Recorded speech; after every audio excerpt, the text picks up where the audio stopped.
Welcome, everyone. You are tuning into Engaging Walk. My name is Drake, and today I'm by myself because my wife is really not feeling well, and she's pregnant, so I guess that comes with the territory.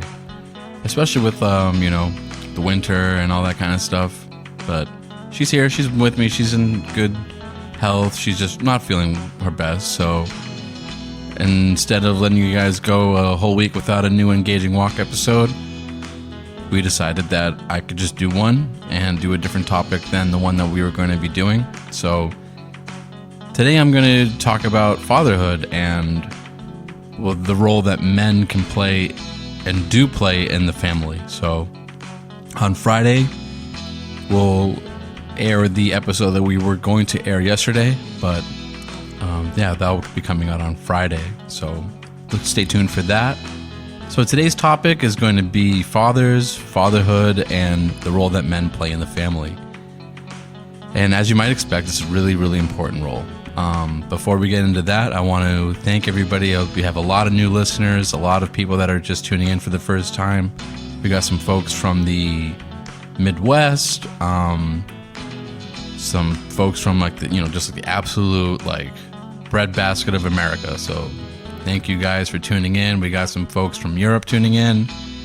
We got some folks from the East Coast, some new people from the East Coast on here, the East Coast of the United States, and even some new West Coast folks. So we're really, really happy to have you guys joining us and continuing this really important topic. I think that the last few weeks have really been a really interesting time for our family, not just because of what's been going on with the pregnancy and all the joy that's surrounding that, but there's been a lot of people that have been coming up to me, but in particular at work, and asking for just like a person to talk to about marital problems that they're having. So considering that I am doing this episode by myself today, I thought that this would be a really important topic to cover, because fatherhood is something that is so very important for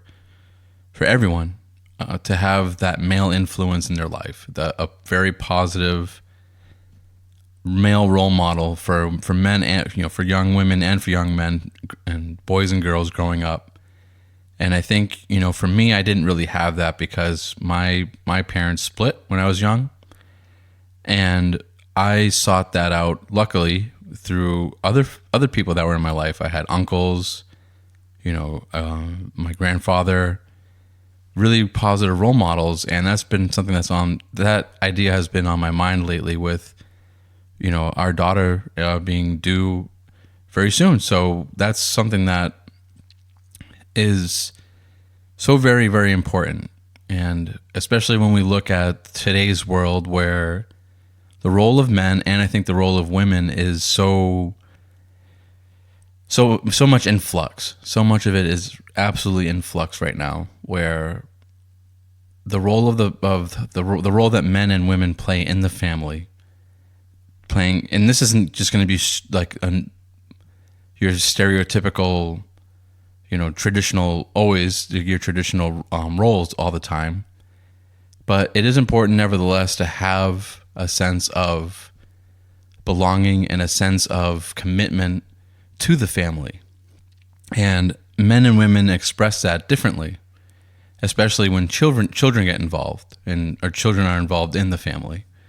So let's dive into that topic a little bit today, and think about yourself. Think about the positive male role models and positive male figures, whether they be your father, grandfather, uncles, coach.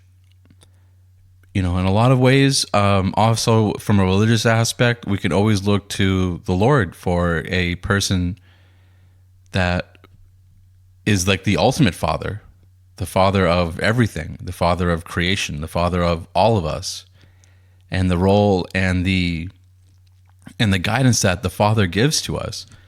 Because the Father doesn't lead us astray. God doesn't lead us astray, especially from a perspective of the parent, because he is the parent, the progenitor of everything. So, of course, the parent always wants what's best for the child.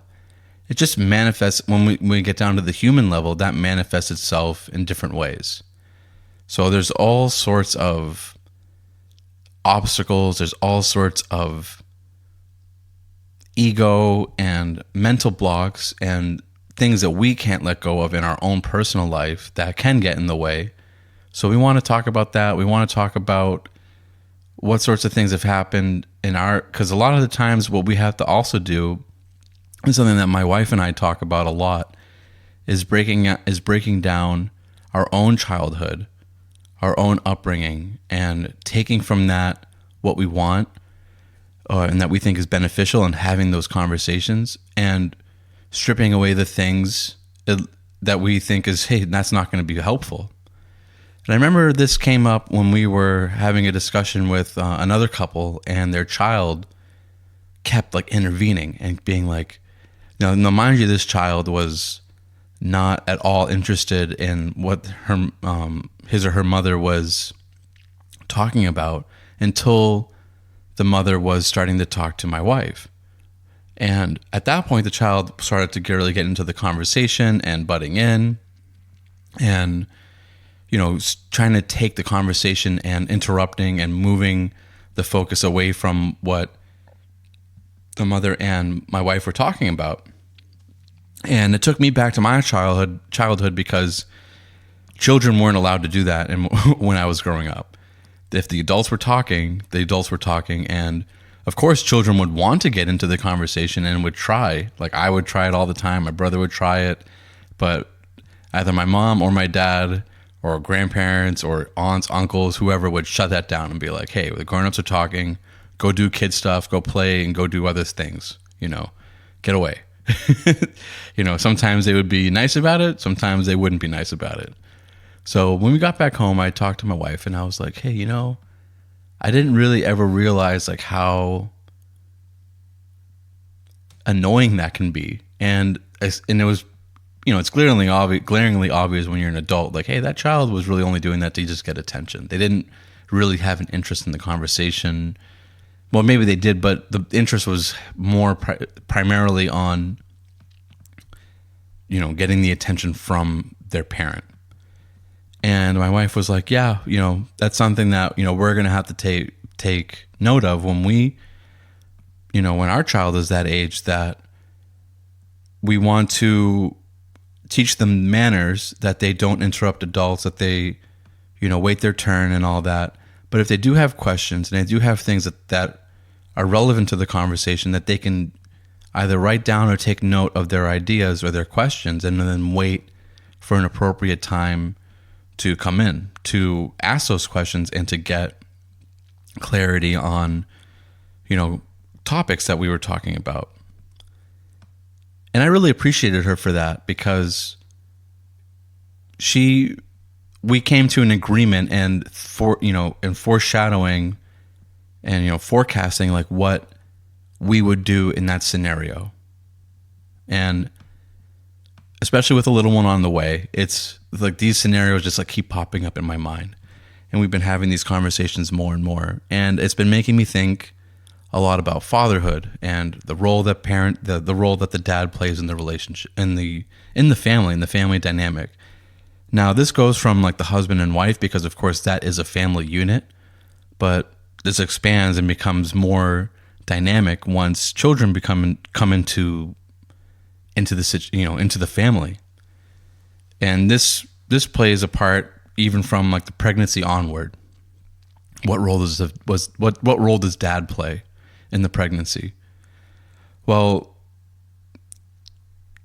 the woman, has such a immense burden that is so glaringly obvious to the husband that, hey, my wife has a person growing inside of her.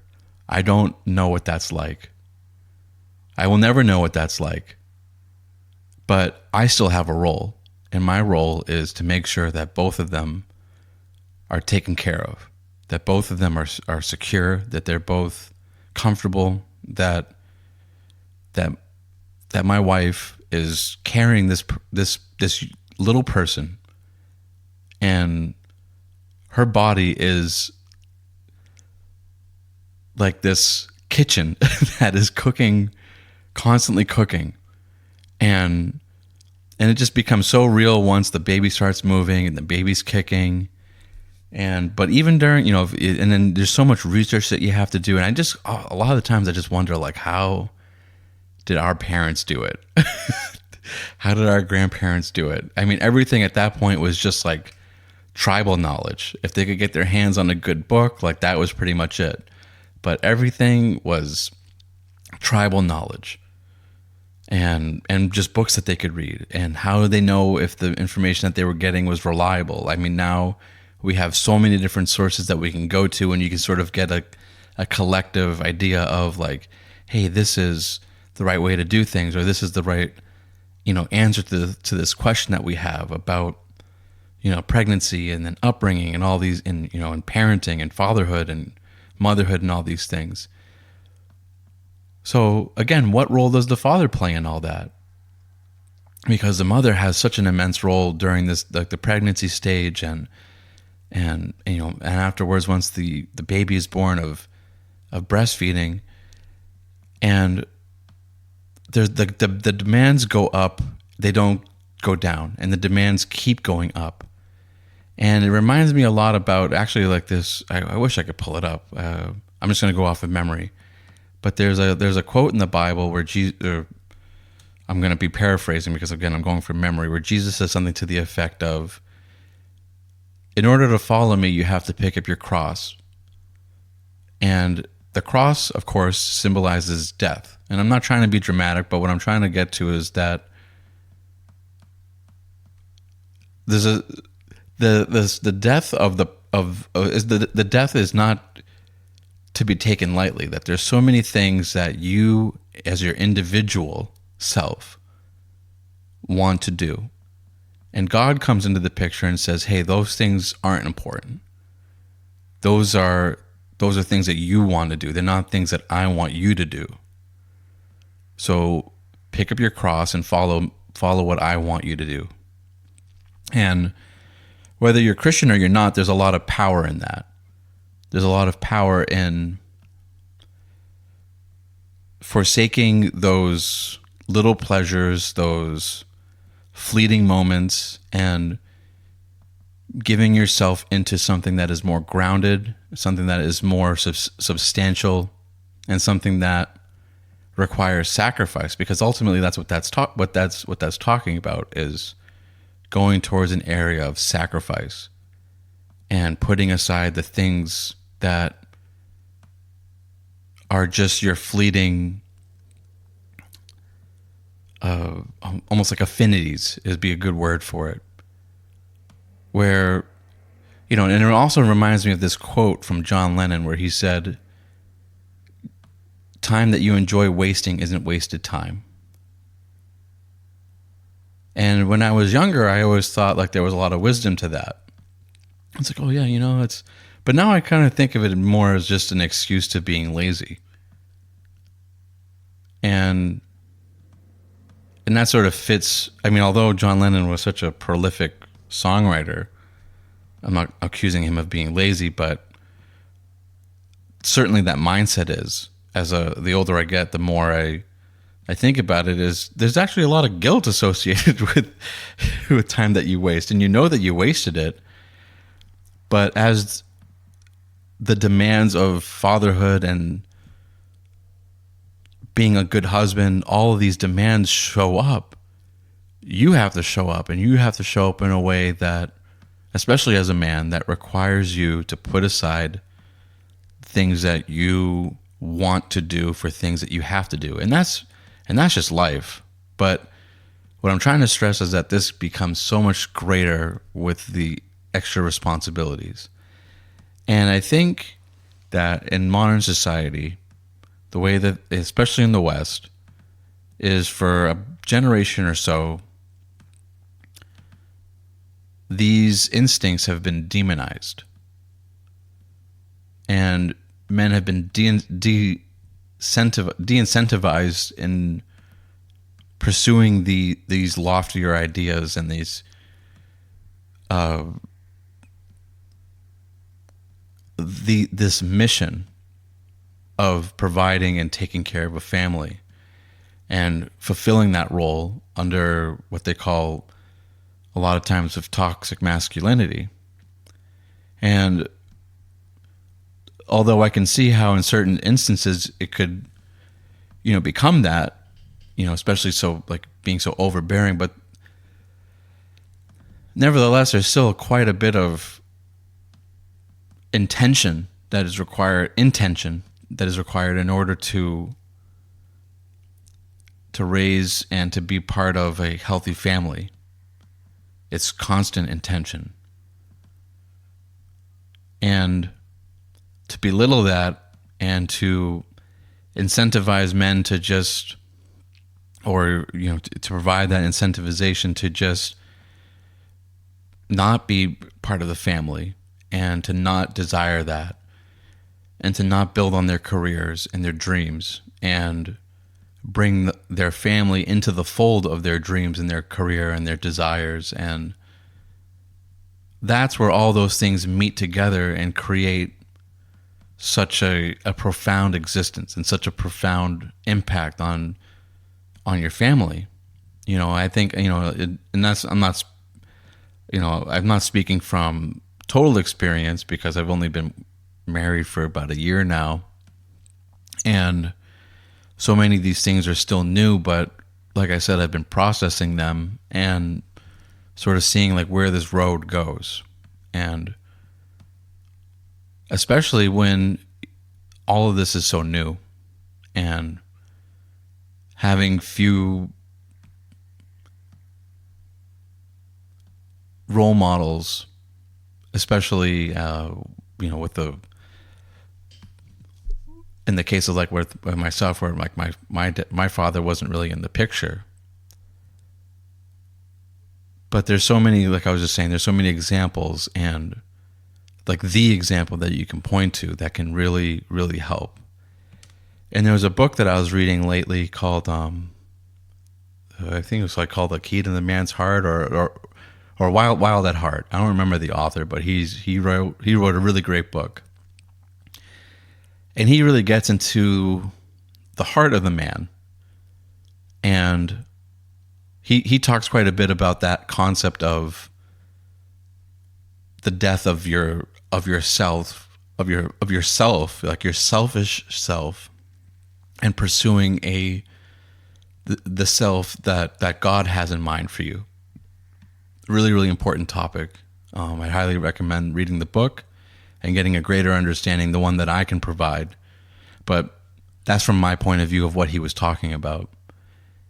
But another topic that he really gets into, and I think is uniquely positioned for men to understand, is this idea of going out into the wilderness and going out into the wild and feeling like a man, feeling like a self-sufficient man that can stand on his own 2 feet. And he talks about that quite a bit in the sense that once a man understands that he knows, he has such confidence and such assurance as to who he is in the world, and that he can stand on his own 2 feet, it is really only then that he is really fully able to bring a woman into his life and to take care of her, and love her. And I think that there's a lot of truth to that. I think, that obviously there's so many things that the husband and the wife work through together and grow together. So you're never going to be this, complete sculpture, and then your wife just attaches to your hip after that. I don't think that's realistic either, but there is a lot of truth to it, that you at least have to know who you are, and you have to know your worth, and you have to know at least that you can stand on your own 2 feet if you needed to. And, my wife and I were talking a lot about this idea of how important it is to leave your hometown. And I think for me, like, that didn't really sink in, that I could go anywhere in the world and survive and thrive in certain, in a lot of environments. That didn't really become a reality until or in my mind, at least until I had moved out of my hometown and set up roots for myself. Because one, you're forced to, but two, you really actually find out what you're good at and what your strengths are and who you were called to be.